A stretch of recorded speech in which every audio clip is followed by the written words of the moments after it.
তোমার আমার কল্পনার রাজ্যই হলো পড়শি ডায়েরি, যার অপর নাম ভালোবাসা।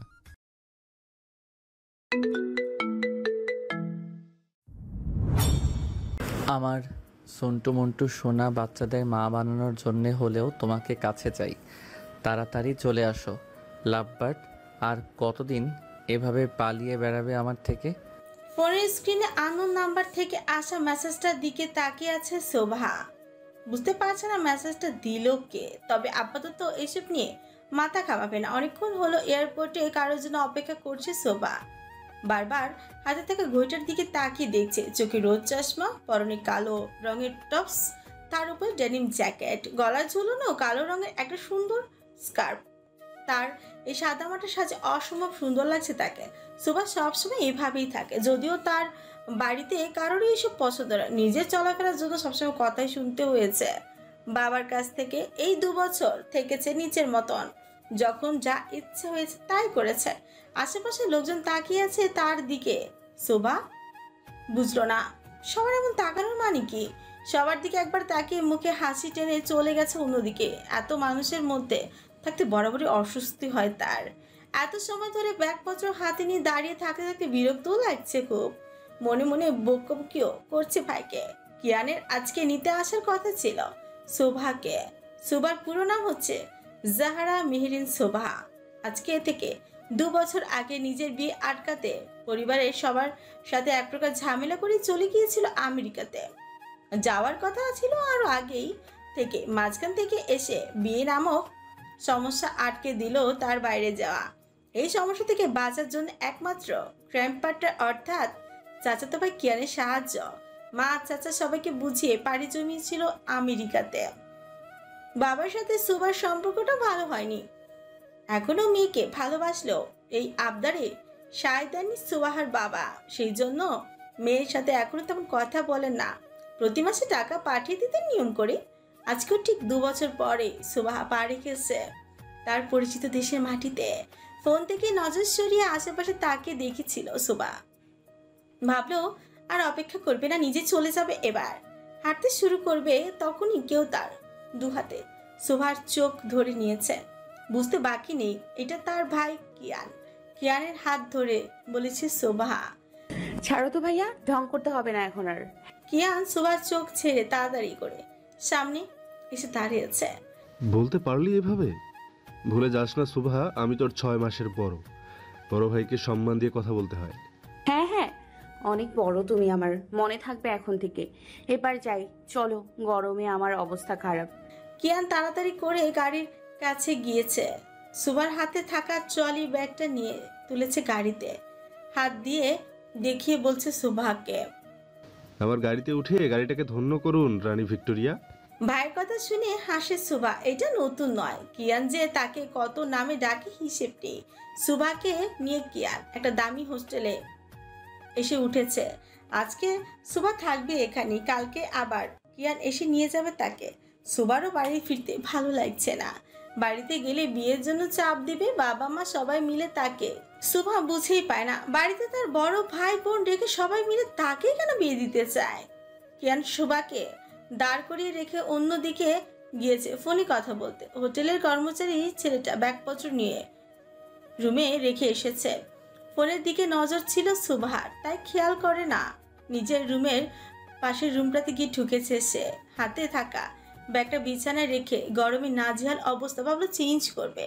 আশেপাশে তাকিয়ে কাপড় চোপড়ের ব্যাগ খুঁজলো, না পেয়ে বিছানায় রাখা ব্যাগটা থেকে একটা টি শার্ট বের করে নিয়েছে। আপাতত এটি পরবে।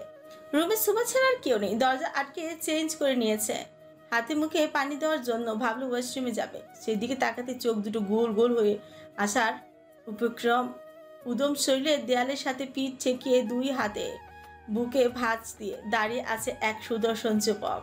বয়স তার 29 বা 30-এর কাছাকাছি হবে। সুভার দিকে সুভা চিনে তাকে ভালো করে। এই মানুষটার জন্য দেশ ছেড়েছিল সে, ফিরে আবার এই মানুষের সাথে দেখা হলো তার। কিন্তু এই বিষয়টা ভাবাচ্ছে না তাকে। ভাবছে এটাই সুভা যে চেঞ্জ করলো, সেটা কি দাঁড়িয়ে দাঁড়িয়ে দেখেছে এই অসভ্য লোক। ঠোঁট কামড়ে হাসছে কিভাবে দেখো তো। সুভার এটাই মনে হচ্ছে তার রুমে এই মানুষটা আসলো কিভাবে।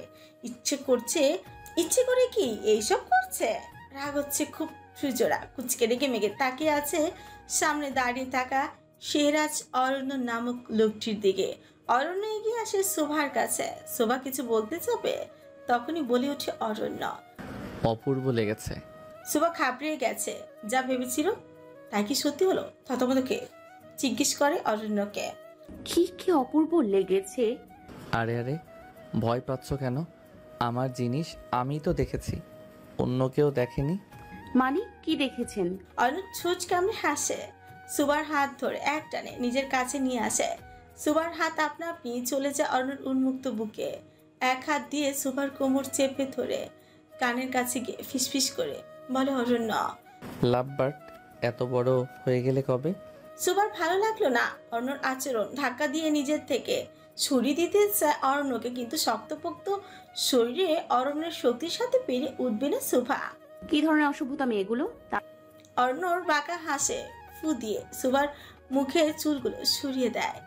আমি তো যেতাম, আমার কাছে নিজেই চলে আসলে যে। খুব বেশি মনে পড়ছিল আমাকে। এসেছো যখন আর যেতে দিচ্ছি না, ভালোবাসা দিয়ে ভরিয়ে দিব তোমাকে লাভ বার্ড। ঠাট্টার স্বরে বলে শোভা। তারপর প্রেম, বিয়ে, বাসর, বাচ্চা কাচ্চা, তারপর দ্বিতীয় বাচ্চার প্ল্যানিং। অরণ্যর উপরে জমিয়ে থাকছে রাগ। শোভার এই কথাগুলো কেন যেন নিতে পারছে না সে। অরণ্যর কি যেন ভেবে এগিয়ে আসছিল শোভার দিকে। ঠিক তখনই নিজের পায়ের হিলটা দিয়ে জোরে আঘাত করে অরণ্যর পায়ে। প্রচন্ড ব্যথা অনুভব হওয়ায় শোভাকে ছেড়ে দিয়ে অরণ্য এবার ভালো করে এবার আর ভালোভাবে কথা বলেনি। শোভা রাগে পাশে থাকা কাচের গ্লাসটা ছুঁড়ে ফেলেছে অরণ্যর দিকে। অরণ্য সেটা লুফে নিয়েছে। বিয়ের আগে আমাকে মেরে বিধবা হওয়ার শখ জেগেছে তোমার? ডক্টর শেহরাজ অরণ্য অসভ্য, সাথে চরিত্রহীন। জানা ছিল না তো আমার এটা। অরণ্য চোখ তুলে তাকায় শোভার দিকে। এই মেয়ের মুখ থেকে এই কথা নতুন শুনছে না সে। আবারও শোভাকে ধরতে গেলে সে চলে যেতে না। অরণ্য দ্রুত গিয়ে সামনে দাঁড়ায়। এক পা করে এগিয়ে যাচ্ছে শোভার দিকে। অরণ্য যত এগোচ্ছে শোভা তত পিছিয়ে যাচ্ছে।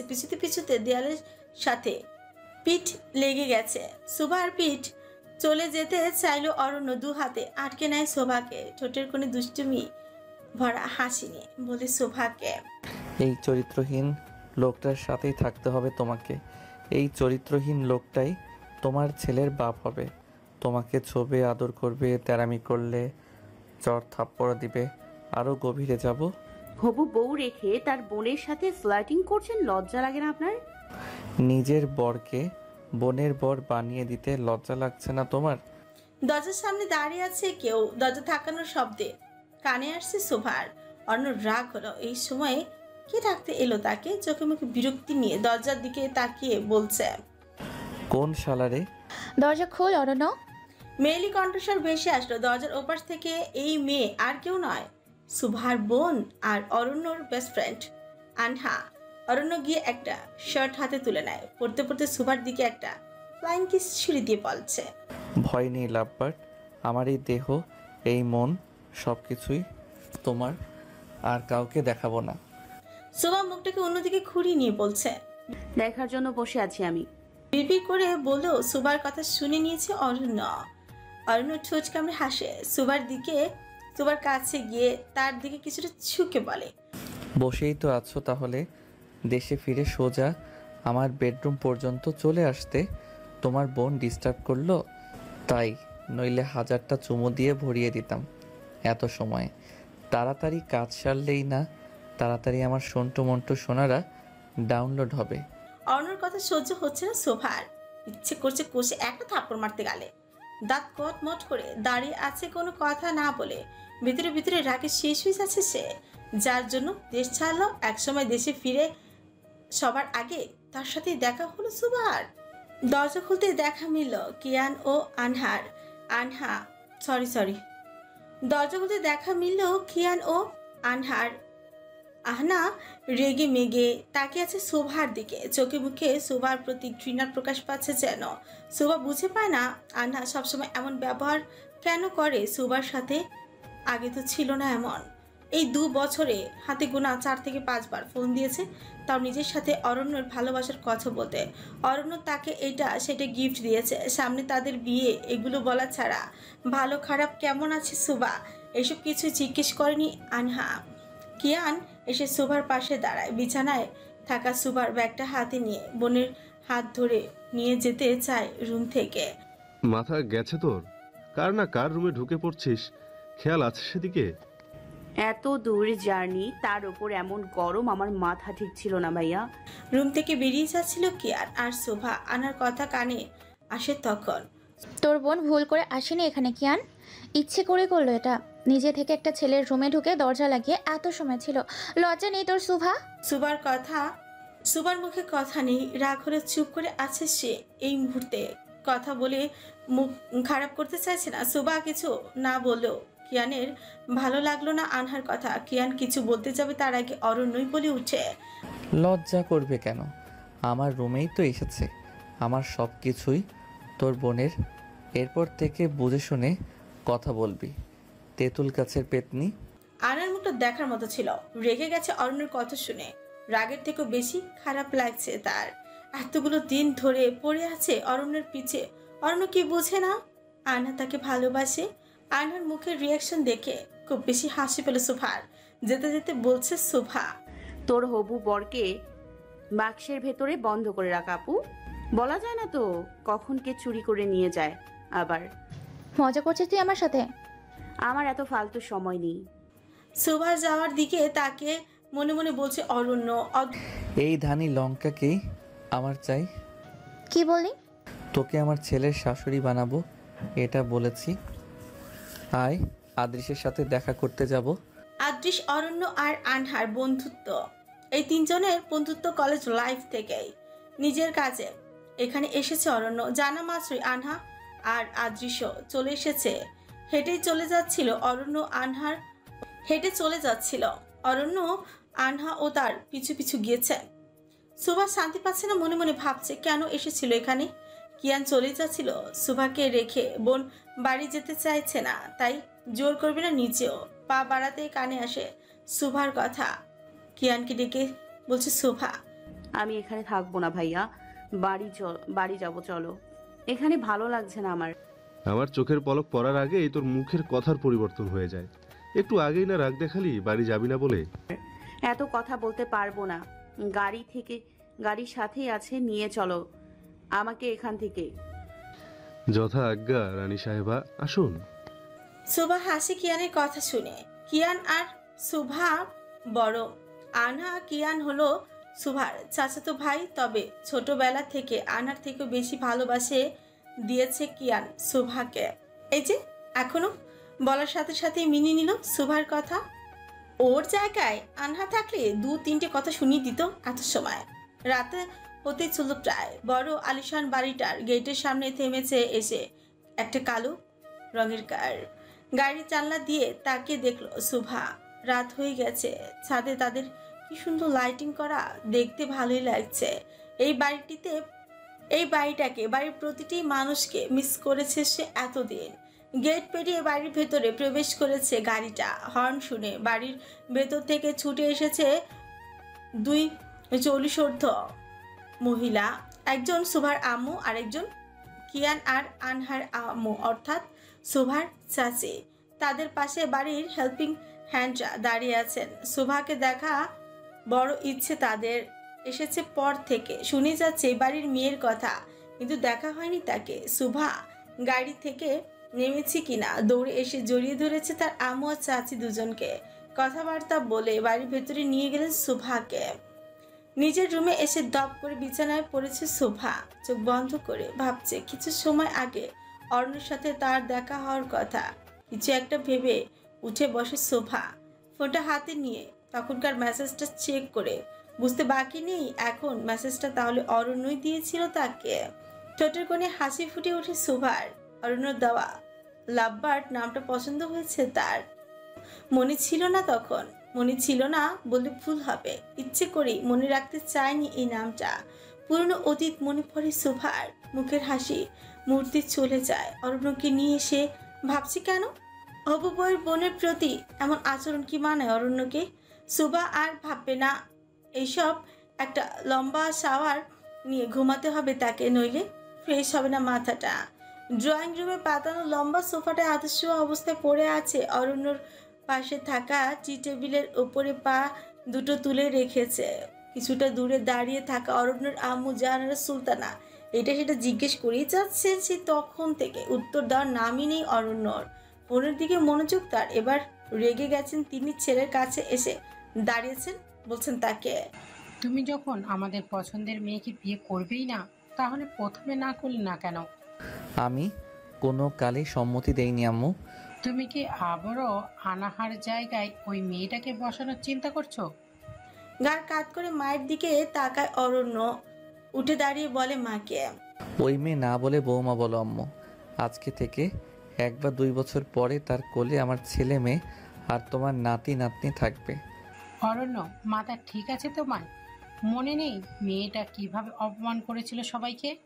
অরণ্য কথা বলল না আর সিঁড়ি বেয়ে উপরে উঠে চলে যাচ্ছে নিজের রুমে। অরণ্য ঠিক পাশ দিয়ে নিচে নামছিল কিরণ। ভাইয়ের সামনে এসে পথ আটকায়, ফ্রি উঁচিয়ে ইশারা জিজ্ঞেস করছে অরণ্যকে কি হয়েছে বলতে। যা তোর আম্মুকে গিয়ে জিজ্ঞেস কর। হ্যাঁ হ্যাঁ, আম্মুর কথা তোমার পছন্দ না হইলেই আমার আম্মু, নইলে দেখা যায় আম্মু আম্মু বলে বাচ্চাদের মতো পুরো বাড়ি ঘুরো। সামনে থেকে সর, কার্টুন কোথাকার। কিরণের রাগ হলো, একমাত্র মেয়ে বাড়ির অথচ ভাই থাকে। কিরণের রাগ হলো, একমাত্র মেয়ে বাড়ির অথচ ভাই তাকে 2 পয়সারও দাম দেয় না। কিরণ মাকে শুনিয়ে শুনিয়ে বলছে, দেখেছো আম্মু, ভাইয়া সুভাকে বিয়ে করবে, যে তোমাকে অপমান করেছিল। বেচারা বিয়ে না করে অপেক্ষা করতে করতে মাথার অর্ধেক চুল পাকিয়ে ফেলেছে। অরণ্য পায়ের দিকে তাকিয়ে জুতোর ফিতেটা ঠিক করলো। এমন ভান করলো কিরণ এক দৌড়ে অরণ্যর থেকে 10 হাত দূরে চলে গেছে। অরণ্য হাসছে। কিরণের কাজে রুমে যেতে যেতে বলছে, ইঁদুরের জান নিয়ে অরণ্যের সাথে লাগতে এসেছে। জাহানারা সুলতানা ক্ষেপে আছেন। তিনি কোনোভাবেই আনহা জায়গা সুভাকে বাড়ির বউ বানিয়ে নিয়ে আসবেন না। কিছুক্ষণ আগেও আনহা মেয়েটা ফোন দিয়ে কান্নাকাটি করেছে ওনার কাছে। অরণ্যর বাবা বাড়ি ফিরলে বিষয়ে কথা বলবেন ওনার সাথে, ভেবে রেখেছেন এটা। রাত চলে গিয়ে সকাল হয়েছে, ভোরে আলো ফুটেছে চারিদিকে। ঘুম থেকে উঠেছে মাত্র শোভা। সেই যে খেয়ে দিয়ে রাতে ঘুম দিয়েছিল, ঘুম ভেঙে এখন তবে পড়ে আছে বিছানাতে। ঘুম ভেঙেছে এখন তবে পড়ে আছে বিছানাতে। আলসেমি লাগছে উঠতে। পুরো রুমে চোখ বুলিয়ে দেখলো শোভা ঠিক যেমন রেখে গিয়েছিল তেমনই আছে সবটা। এইসব নিশ্চয়ই শোভার আমও করেছেন, যত্ন করে গুছিয়ে রেখেছেন মেয়ের সবকিছু। পাশে রাখা ফোনটা হাতে নিয়ে এসে শোভার 2 বন্ধু আছে, তারা বলে দিয়েছিল পৌঁছে যেন ফোন দিয়ে জানায় তাদের। এত ঝামেলার মধ্যে শোভা আর মনেই ছিল না এসব। মেসেজ অপশনে ঢোকা মাত্রই চোখে পড়লো সেই আননোন নাম্বার থেকে আসা আরেকটা মেসেজের দিকে। কেউ সুন্দরভাবে লিখে পাঠিয়েছে, গুড মর্নিং লাভবার্ড, আমার ভবিষ্যৎ সন্টু মন্টু সোনাদের সুন্দরী আম্মু। মেসেজটা দেখে নিশ্চয়ই রাগ হচ্ছে তোমার। আমি আদর করে একটা চুমু দিলেই তোমার সব রাগ অভিমান চলে যাবে। এইটুকু দেখেই ফোনটা রেখে দিয়েছে শোভা। পরে আরও লেখা ছিল, তবে দেখার ইচ্ছে নেই তার। শোভা বুঝতে পারছে না অরণ্য চাইছেটা কি। মনে হলো দরজার সামনে দাঁড়িয়ে আছে কেউ। চোখ তুলে তাকাতে দেখতে পেল আনহাকে। ডাকতে যাবে তখনই গটমট করে হেঁটে চলে গেছে সে সেখান থেকে। হাতে ধোয়া ওঠা গরম চায়ের কাপ আর একটা খবরের কাগজ নিয়ে বসে আছে শোভার আব্বু জাহিদ হোসেন। এত সময় বাকিরাও ছিল, সবাই চলে গেছে যে যার কাছে। শোভাদের অফিসের সব দায়িত্ব তার চাচু আর আনহাই সামলায়। কিয়ান মাঝে মধ্যে গিয়ে অফিসে ঘুরে আসে। বলা চলে এইসব কাজকর্মের ব্যাপারে বরাবর উদাসীন সে। শোভার আব্বু শরীর খারাপ, হার্টের সমস্যা আগে থেকেই ছিল, এখন অনেকটা বেড়েছে। তাই তো তড়িঘড়ি করে ছুটে এসেছে শোভা। উপরে তাকে বারবার দেখছেন মেয়ে ও ওনার নিচে আসছে না কেন। নিজে গিয়ে দেখা করবেন না বলে ঠিক করেছেন। মেয়ের প্রতি অভিমান জমেছে জাহিদ হোসেনের। শোভা সিঁড়ি দিয়ে নিচে নামছিল বসে থাকতে দেখে বাবাকে। বড় হওয়ার সাথে সাথে আগের চঞ্চল হাসিগুলি সুভা কেমন রাগী গম্ভীর সুভাতে পরিণত হয়েছে। কারোর সাথে নিজ থেকে কথা বলতো যেন ইগোতে বাধে তার। কিন্তু বাবার প্রতি এত অভিমান কি মানায় তাকে? কিছু না ভেবে হুট করে এসে পাশে বসেছে। জাহিদ হোসেনের বাবার গলা জড়িয়ে ধরেছে সুভা। বাবা মেয়ে দুজনই নিশ্চুপ, কথা নেই কারোর মুখে। নীরবতা ভেঙে কথা বলে সুভা নিজে। কেমন আছো আব্বু? এখনো রাগ করে আছো তোমার প্রিন্সের উপর? জাহিদ হোসেন ভারী কণ্ঠে জবাব দেন মেয়ের কথার। রাগের কারণটা কি অযৌক্তিক? আমার ছোট প্রিন্সেস বড় হয়ে গেছে, বাবাকে এখন মনে আছে তার। বাবার কথায় সুভার প্রতি অভিমান প্রকাশ পাচ্ছে, বুঝতে পারছে এটা ভালো করে। তোমার হাত ধরে আমি হাঁটতে শিখেছি আব্বু। আমার পৃথিবী তুমি, তোমাকে আমি ভুলে যাই কি করে বলো? কেন চলে গিয়েছিলে সেদিন? বাবার পছন্দের উপর ভরসা ছিল না তোমার? তোমার পছন্দ ঠিকই ছিল আব্বু, তবে আমার জন্য নয়, এ বাড়ির আর এক মেয়ের জন্য। আনার কথা বলছো তুমি? সে অরণ্যর ছোটবেলার বন্ধু, কার না অজানা, এটা তাদেরকে এক করছো কেন? সুভা কথা বাড়াতে চাইলো না, চলে যাবে বলে উঠেছে সোফা থেকে। যাওয়ার আগে বাবার মুখে সেই অতি পরিচিত ডাক নামটা শুনতে ইচ্ছে করছে তার। আবারও আসে জাহিদ হোসেনের কাছে। আমাকে প্রিন্সেস বলে ডাকবেন আব্বু? জাহিদ হোসেন কথা বললেন না, মুখ ঘুরিয়ে নিলেন অন্যদিকে। সুভাও বুঝলো 2 বছরের জমানো রাগ অভিমান সেই স্বর্ণ একদিনে কষ্ট নিয়ে চলে যাচ্ছিল সে। সেখান থেকে কানে আসে আবারও বাবার কথা। জাহিদ হোসেন গম্ভীর কণ্ঠে বলছেন মেয়েকে, কাল থেকে তুমি অফিসে জয়েন করবে, তোমার ভাইকে পারলে সাথে নিবে। ঘোরাঘুরি ছাড়া তার তো আর কোনো কাজ নেই। চাচু আর আপু তো আছেই আব্বু, অফিসে কি স্টাফ কম? অত কথা শুনতে চাই না আমি সুভা। তুমি কালকে অফিস জয়েন করবে, আমরা সবাই থাকবো। অফিসিয়ালি সিইও পদটা তোমাকেই দেওয়া হবে। পড়াশোনা করে এসেছো বাইরে থেকে, এইটুকু দায়িত্ব নিতে তোমার এত আপত্তি কেন? ঠিক আছে, যাব আমি। সুভা চলে যাবে তখনই হাতে টান পড়তে তার তাকিয়ে দেখলো মা চাচি দুজনে দাঁড়িয়ে আছেন। সেলিনা বেগম কুচকে তাকিয়ে আছেন মেয়ের দিকে। মায়ের রাগের কারণ বুঝলো না সুভা। আমাকে নিয়ে সবার এত সমস্যা হলে চলে যাচ্ছি আমি। বাবার মতো এত রকচটা কেন তুই? সমস্যা থাকবে কেন? না খাই উপরে চলে যাচ্ছিস, তাই আটকালাম। খিদে নেই আম্মু, খাবো না আমি। সুভার কথা পছন্দ হলো না তার। চাচির হাত ধরে টেনে নিয়ে গেছেন ডাইনিং টেবিলের কাছে। সুভাকে বসতে বলে প্লেটে খাবার তুলে দিতে দিতে বলছেন, না খেয়ে খেয়ে শুটকির মতো চেহারা বানিয়েছিস, খেয়াল আছে সেদিকে? কিয়ান চেয়ার টেনে সুভার পাশে বসতে বসতে বলছে, বিয়ে করবে না বলেই তো লুকিয়েছিল এতদিন। খাচ্ছে না কেন জানো না? পাত্র যেন শুকটির মতো চেহারা দেখে পালিয়ে যায় সেজন্য। হয়েছে, তোমাকে আর কথা বলতে হবে না। বাদর মুখ ছেলে, সারা দিন ঘুরে বেড়ানো আর বিছানায় বসে বসে খাট ভাঙা ছাড়া আর কোনো কাজ আছে তোমার? সবাই মিলে আমাকে কাজের খোঁটা দিও না তো আম্মু। একদিন আমিও নিজের বিজনেস সামলাবো, বস্তা বস্তা টাকা হবে না, রাখার জায়গা খুঁজে পাবে না তখন। সুভা আর চোখে কিয়ানের দিকে তাকিয়ে বলছে, কনফিডেন্স ভালো ভাইয়া, তবে ওভার কনফিডেন্স ভালো না। ভয় দেখাবি না, পারলে তোর বান্ধবীকে গিফট করে দে। জেনে শুনে তার জীবন নষ্ট করতে ইচ্ছুক নই আমি।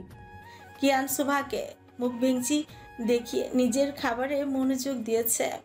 সুভাও কথা বলেনি আর, তবে কিয়ানের সাথে কথা বলে মনটা ভালো হয়ে যায় তার। এই বাড়িতে কিয়ান ছাড়া আর কেউ সুভাকে এত ভালোবাসে বলে মনেই হয় না। ভার্সিটি থেকে বাড়িতে ফিরেছে কিরণ, প্রতিদিন বাড়ির গাড়িতেই আসে, তবে আজকে ইচ্ছে হলো নিজে হেঁটে বাসা পর্যন্ত যাবে। ড্রাইভারকে বলেছে আরও পরে আসতে। এদিকে ক্লাস সবগুলো না করে একা একা বেরিয়ে পড়েছে সামনের পার্ক। কিরণের ইচ্ছে হলো সেখানে যাবে, যদিও শিশু পার্ক, তবে একদিন শিং ভেঙে বাছুরের দলে নাম লেখালে খারাপ কিছু হবে না। কিরণ পার্কের ভেতরে এসেছে, একদল বাচ্চারা মনে আনন্দে খেলা করছে সেখানে। এই বাচ্চাগুলোর প্রাণোজ্জ্বল হাসি আর আনন্দ দেখে নিজের ছোট্টবেলায় ফিরে যেতে ইচ্ছে করে কিরণের। পাশ ফিরে তাকাতেই নজরে আসে একটা কাঠগোলাপের গাছ, সাদা সাদা ফুল ফুটে আছে। পুরো গাছ হাত দিয়ে ছুঁয়ে দিতে ইচ্ছে করলো কিরণের।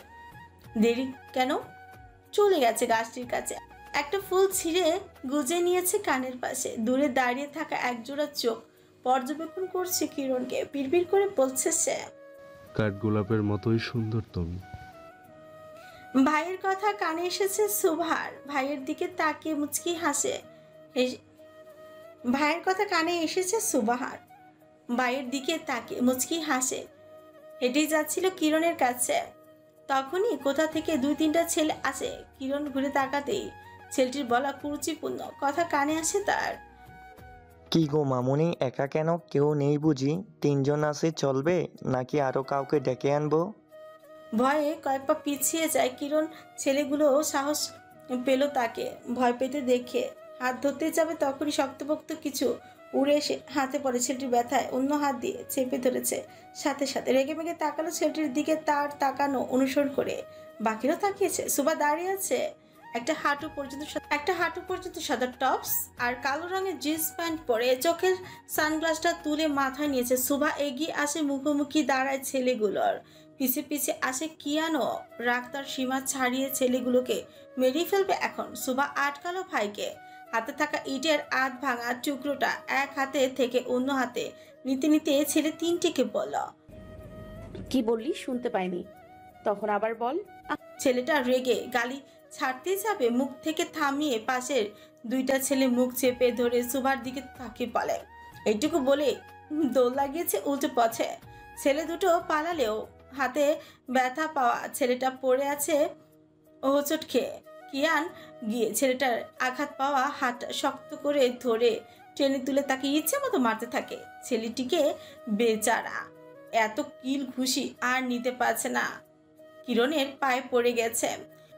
আপনি আমার বোন লাগেন, আর জীবনে এমন করব না, মাফ করে দেন আপা। কিরণ হাঁ করে তাকিয়ে আছে। কি বলবে বুঝতে পারছে না। না পেরেই বলেছে যেমন এসেছে। আচ্ছা আচ্ছা ঠিক আছে, যান আপনি। নিজে জান বাঁচিয়ে পালিয়েছে ছেলেটি। দৌড়ানোর স্টাইল দেখে হাসি পেল কিরণের। এই মুহূর্তে কিরণের হাসি দেখে রাগ লাগলো কিয়ানের।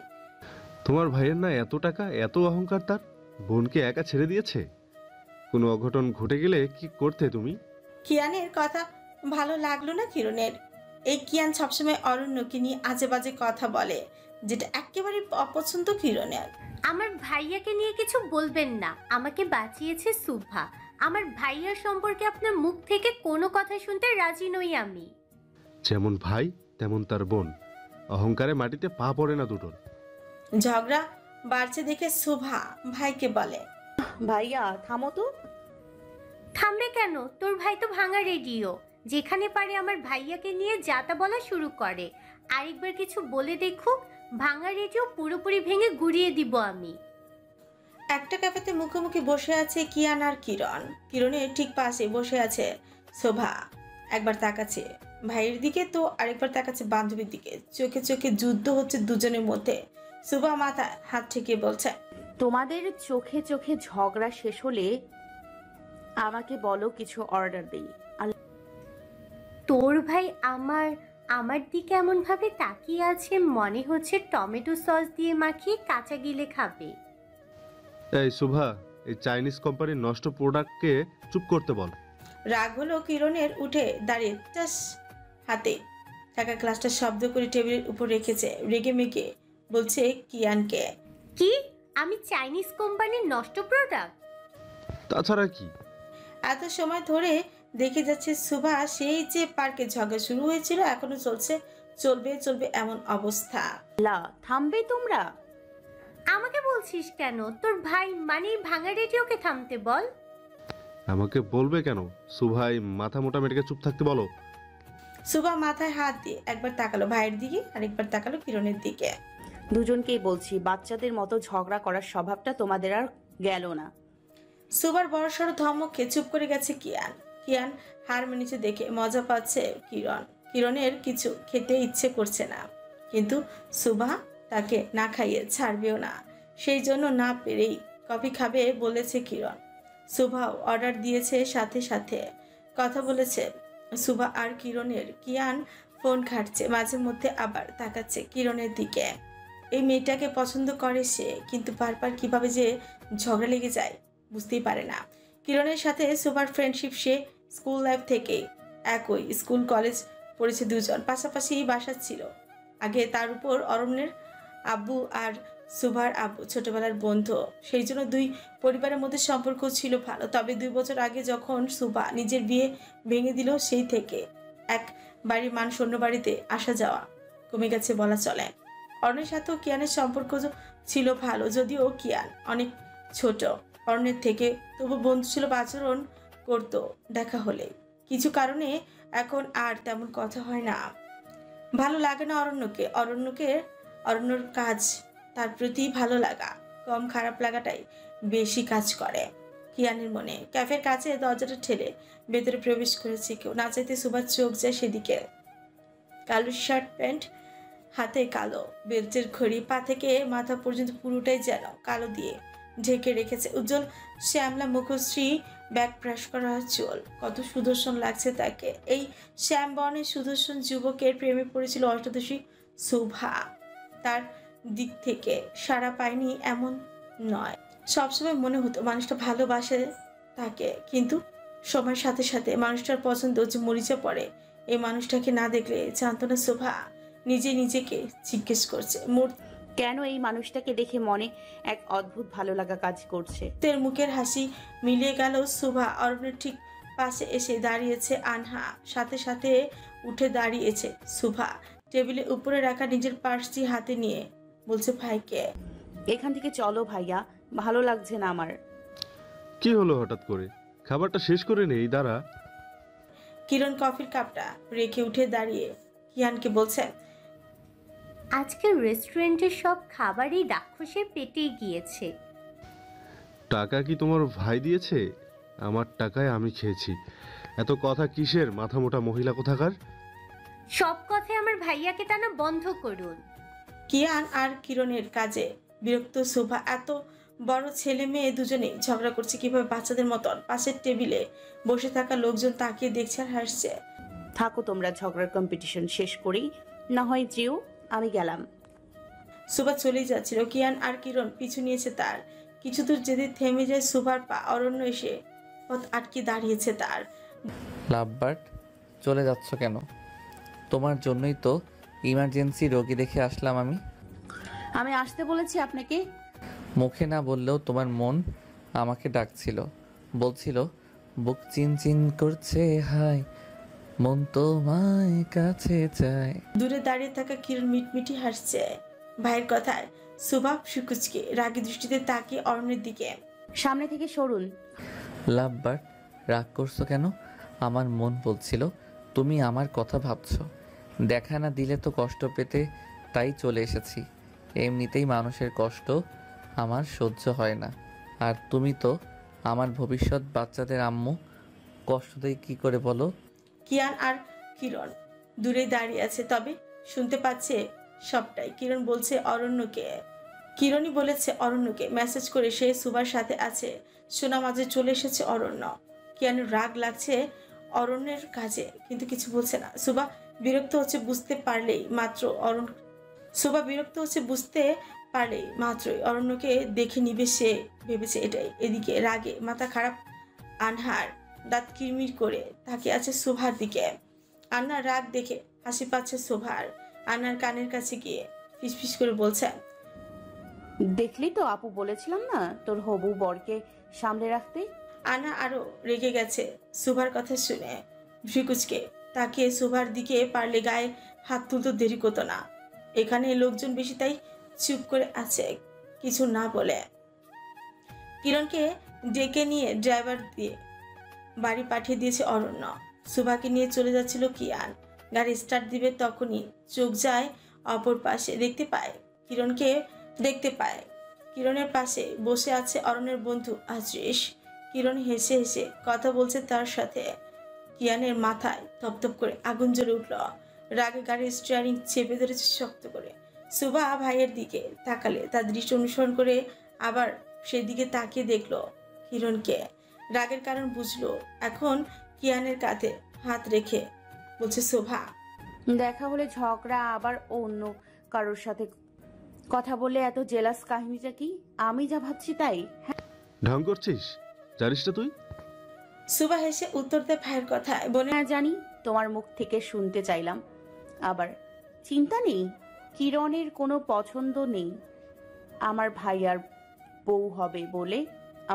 বউ হবে বলে কারোর ডাকে সাড়া দেয়নি সে। কথা চিন্তামুক্ত হলো কিয়ান। চোখ মুখের সব রাগ সরে গিয়েছে এই মুহূর্তেই। এটা হলেই ভালো।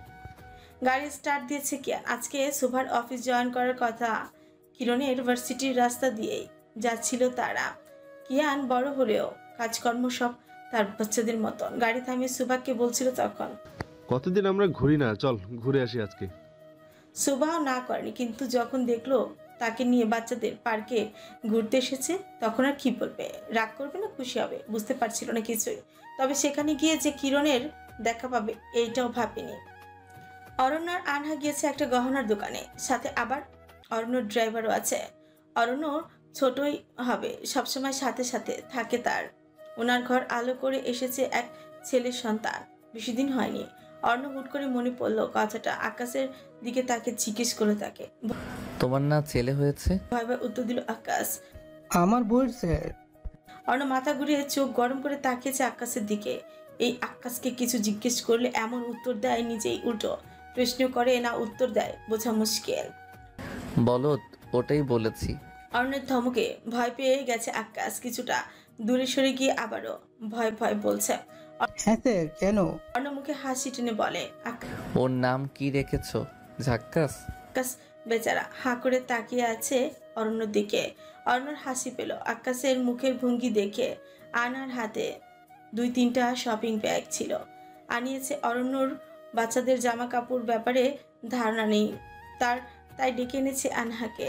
শপিং ব্যাগগুলো নিয়ে আকাশের হাতে ধরিয়ে দিয়েছে। কিছু বলতে গেলে আবার চোখের ইশারা দিয়ে বলেছে কথা না বলে গাড়িতে গিয়ে বসতে।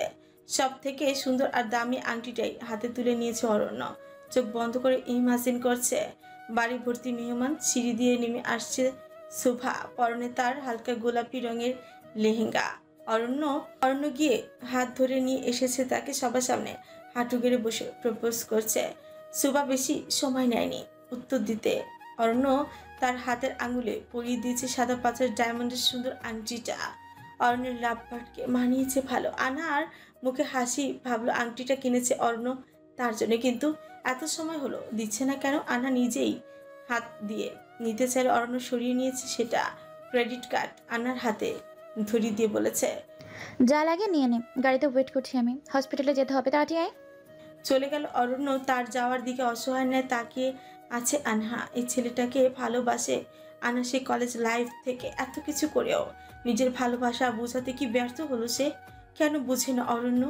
আনহা তাকে পাগলের মতো ভালোবাসে, নিজের করে চায় সব সময়। আজকে আর অফিসে যাওয়া হয়নি শোভার। বাড়িতে এসে বাবা চাচা বকাঝকা শুনেছে কিয়ান আর শোভা দুজনেই। তবে বেশি কথা শুনতে হয়েছে কিয়ানকেই। শোভার খারাপ লাগলো, আবার হাসিও পেল। যাই করুক না কেন সব দোষ গিয়ে পরে কিয়ান বেচারার কাঁধে। এখন সময় রাত 8টার মতো। ছাদে দাঁড়িয়ে আছে শোভা। রুমে বসেছিল এত সময়, ভালোই লাগছে না, তাই চলে আসলো বাইরে মুক্ত বাতাসে একটু হাঁটাহাঁটি করতে। আনমনে আকাশের দিকে তাকিয়ে কি যেন ভাবছে শোভা। আচমকা টান পড়ে তার হাতের কবজিতে, দেখতে পায় আনহাকে। চোখে মুখে রাগ নিয়ে তাকিয়ে আছে শোভার দিকে। আনহাকে রেগে তাকিয়ে থাকতে দেখে প্রশ্ন করে শোভা, কি হয়েছে? কি হয়েছে জানিস না তুই? কেন এসেছিস তুই? শুভা চলেই তো গিয়েছিল, আসলি কেন আবার? মনে মনে কষ্ট পেল শোভা। আনহা যে তার আশাতে একেবারে অখুশি ভালো করে বুঝতে পারছিস এটা শোভা, কিন্তু এত রাগ শোভার প্রতি তার বোনের। আগে কত মিষ্টি করে কাছে টেনে মাথায় হাত বুলিয়ে দিত, স্নেহ করে কপালে চুমু এঁকে দিত। বছর 3 আগে আনহার আর আজকের আনহার মধ্যে আকাশ পাতাল তফাৎ হয়ে গেছে। আমার আশাতে তোদের খুব ক্ষতি হয়ে যাচ্ছে কি? তা নয় তো কি, অরণ্যকে আমি ভালোবাসি সেই কবে থেকে, জানিস না তুই? এটা আবারও তুই আমাদের মধ্যে আসলি কেন? তোর অরণ্যের দিয়ে আমার কোনো কালেই কোনো ইন্টারেস্ট ছিল না আপু, এখনো নেই। অরণ্য তোমাকে ভালোবাসলে এত ভয় কেন তোমার? শোভার কথায় কেমন যেন ঘাবড়ে গেল আনহা। শোভাকে সবসময় এইটা বলেও আনহা তো জানে অরণ্য তাকে ভালোবাসেনি। একদিনের জন্য সবসময় বন্ধুত্বের দোহাই দিয়ে দূরে সরিয়ে দিয়েছে তাকে। শুনে রাখ শুভা, অরণ্য আমার, ওকে তুই আমার থেকে কেড়ে নিতে পারবি না কখনো। বোনের চোখে মুখে ভয় দেখে হাসলো শোভা। চ্যালেঞ্জ করছিস? আনা কথা বলো না, জানে ভালো করে শোভাকে এখন যদি এটা বলে হ্যাঁ, চ্যালেঞ্জ করছে। তাহলে অরণ্যকে নিজের করেই ছাড়বে শোভা। শোভা চলে যাচ্ছে ছাদ থেকে, যেতে যেতে আনহাকে বলছে, শুভা কারোর জন্য পাগল নয় রে আপু। অন্য কেউ আমাকে চাইলে আমার কি করার আছে? সামনে রাখ নিজের হবু বরকে। আন্নার ঘাবড়ে যাওয়া ভীতু মুখশ্রী দেখে হাসি পাচ্ছে শোভার। ইচ্ছে করেই বলেছে এভাবে। রুমে এসে বিছানায় দপ করে বসে পড়েছে শোভা। ফোনটা হাতে নিয়ে বেস্ট ফ্রেন্ড রিয়াদ আর মারিয়াকে কল দিয়েছে। কিয়ানের পর এই দুইটা মানুষই শোভার ভালো থাকার কারণ। 3 বন্ধুর মেসেঞ্জার গ্রুপ আছে। একজন অন্যজনের থেকে দূরে গেলেই ফোন দিয়ে সারাদিন কথা হয় তাদের। রিংটোন বাজার সাথে সাথে তুলে নিয়েছে দুজনেই। ঘুমানোর আগ পর্যন্ত দুজনের সাথে আড্ডা দিবে শোভা। ফোনে কথা বলছে আর বারবার মেসেজ অপশনে গিয়ে অরণ্যর দেওয়া মেসেজগুলো পড়ে দেখছে। কিছুক্ষণ আগে একটা মেসেজ এসেছে, শোভা সেটা পড়ে দেখলো। লাভ বাট তাড়াতাড়ি ঘুমিয়ে পড়বে। চোখের নিচে ডার্ক সার্কেল হলে আমার সুন্দরী বউকে দেখতে পেতনির মতো লাগবে। আচ্ছা, তো হাসছে শোভা। পরক্ষণে আবার বকাবকিও করছে নিজেকে। এই লোকটার কথায় মনে এমন ভালো লাগা কাজ করে কেন নিজেকে আটকাতে পারে না শোভা। ফ্রেন্ডদের বিদায় জানিয়ে ফোনটাকে বেডসাইড টেবিলের ড্রয়ারে রেখে দিয়েছে আর ভাববে না কাউকে নিয়ে। অফিসের কাছে দরজাটা ঠেলে ভেতরে প্রবেশ করেছে শোভা। ভিতরে আসতে আসতে উপরে তাকিয়ে দেখছে সুন্দর করে ইংরেজি অক্ষরে লেখা ASK ইন্ডাস্ট্রিজ। নামটা তার 3 ভাই বোনের নামিয়ে দেওয়া হয়েছে। ঠিক কতদিন পর নিজেদের অফিসে পা রাখলো জানা নেই শোভার। ভিতরে আসতেই দেখা মিলল শোভার আব্বু, পার্সোনাল অ্যাসিস্ট্যান্ট সাব্বিরের। সেটার বয়স কিয়ানের বড় হবে। আগে শোভার আব্বুর সাথে থাকতো সবসময়। এখন তার কাজ শোভাকে দেখে রাখা। অফিসের সব স্টাফরা এসে ফুলের বুকে দিয়ে ওয়েলকাম করেছে শোভাকে। মেয়েগুলো বারবার শোভার দিকে তাকাচ্ছে। পরনে তার কালো রঙের প্যান্ট শুট, স্ট্রেট করা চুল, মুখে হালকা প্রসাধনী ছোঁয়া।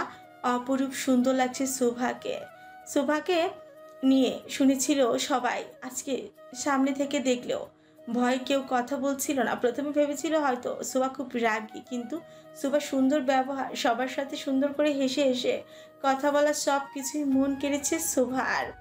সবাই একটা কথাই বলছে বারবার, আনহাকে এতদিনে এভাবে মিশতে দেখিনি কারোর সাথেই, অথচ প্রথম দিন এসেই সবাইকে আপন করে নিয়েছে শোভা। আনা এই মাত্র এসেছিল, সবার কথা কানে এসেছে তার। এবার যে শোভার প্রতি রাগটা আরো বেড়ে গিয়েছে। বাড়ি, অফিস, অরণ্য সব কিছু কি শোভার কেড়ে নিতে চাইছে তার থেকে।